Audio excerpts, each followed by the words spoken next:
Hello, in this video I'm gonna show you how to change volume level for your HomePod mini device using your Home app on the iPhone and on the device as well.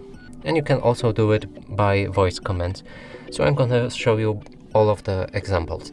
So let's go to the Home app first.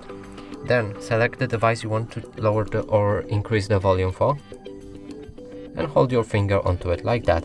And from here you can change the volume for the media like that. Another option is to actually use these two buttons right here. So this one decreases the volume and this one increases the volume.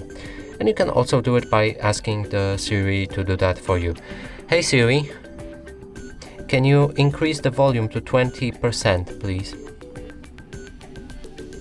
Okay, media will play louder.